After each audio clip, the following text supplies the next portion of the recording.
Estou aqui na região leste de Cascavel, no bairro São Cristóvão, né?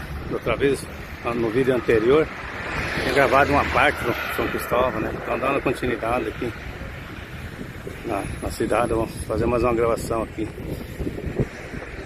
para vocês, mostrar um pouquinho mais da região leste de Cascavel.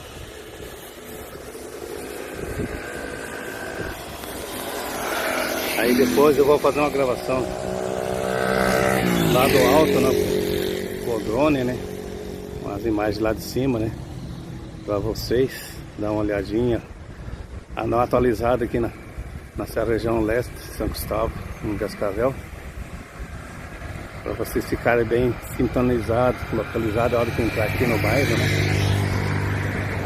a ciclovia aqui, né.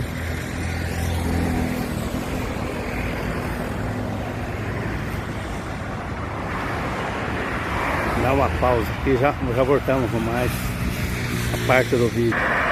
Continuando, estamos na Avenida Brasil aqui, do bairro São Cristóvão, né? Fazendo mais essas imagens aqui. Hoje é na quarta-feira de março, dia 25, né? 2026.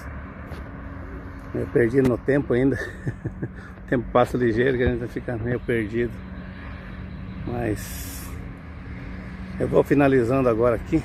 Aí eu vou fazer uma gravação agora com o drone lá na parte de cima, né, para mostrar para vocês. Beleza? Até o próximo.